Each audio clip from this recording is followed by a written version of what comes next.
to one mother and her controversial treatment for her son's autism. She says medical marijuana baked into brownies not only changed some profound behaviors of her child, but also saved his life. She's speaking out for the first time on network television here with us this morning on GMA, and we will hear from her in a moment. But first, more on her story.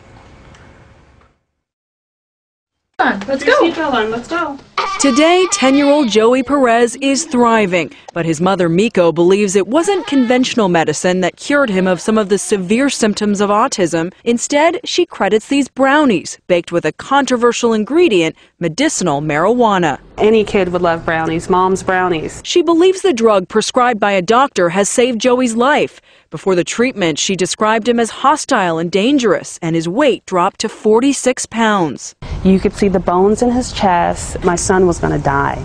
Within weeks, she says he relaxed, made sounds for the first time, and gained 38 pounds. He went from taking 13 different kinds of medicine a day to just 3. Joey's psychiatrist warns marijuana is not a cure for autism, but says its effect on Joey's brain triggered hunger and altered his personality for the better. He was clearly starving. He had droopy eyes. He had very poor eye contact. After he had began the medical marijuana, he was very bright-eyed and smiling and laughing. He was just a totally different boy. Miko isn't the first parent to use cannabis to help their autistic child. A mother in Rhode Island blogs about giving it to her 9-year-old boy in his cookies and tea. And the parents of Sam, a 10-year-old California boy, claim the medical marijuana they put in his melon has worked wonders. But many doctors say treating a child's autism that way is dangerous. He's intoxicated, he's stoned. It means that he's under the influence of a drug and may have an addiction. It can cause psychosis, may lead to schizophrenia. There is no evidence at all at this time and no reason to prescribe any kind of marijuana for a child with autism. Still, Miko believes without it, Joey may not be alive today. For Good Morning America, Andrea Canning, ABC News. And Joey's mother, Miko Hester Perez, is here along with Ted Cromwell, who's an attorney and longtime friend of the family. And thank you for being here. I watched your face. I heard your reaction when that doctor said stoned. He's stoned. You said not at all. What do you mean? Not at all. My son, for whatever reason, and I know that we need to do further research, the marijuana has balanced my son. All right, let's begin at the beginning. And I want to establish, first of all, for people who've never heard of this and first reaction is shock. How did you hear about it?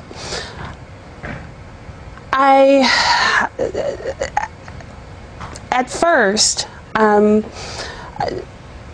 did some research, and I found a doctor that actually had a protocol for medical marijuana for children diagnosed with autism. And people have asked, what is your position on marijuana? Have you ever taken marijuana? Do you use marijuana? No, I do not. This is completely out of my character.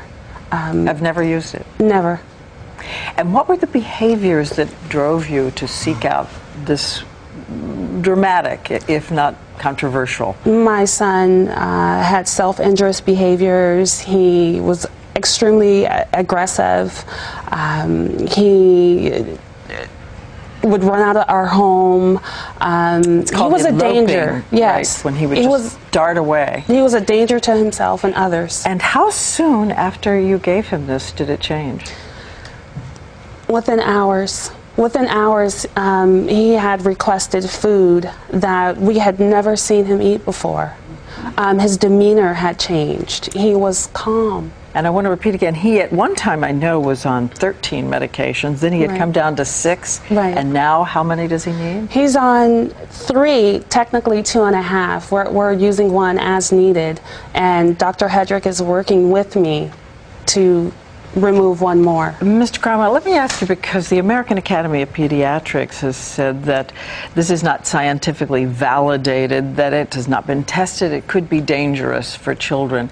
Are some of these providers, and these are medical providers in California, but are some of these providers just taking advantage of a truly heartbreaking situation? Well, the key comment in that statement is that it hasn't been tested, and that's why we're here on Good Morning America. We want to bring awareness to the situation. Miko started a foundation. We want to open lines of communication so it can be tested properly. The quote from the original doctor said there's no evidence. this is the time to do the testing, do the research, to get the evidence to prove it. And how much are you giving each week? And I read that you don't have to give it every week, that No, in fact it can carry over week to week. The medications that he was previously on, we were giving him 3 times a day. Okay? Right now, we may give him a brownie once every couple of days, every 2 to 3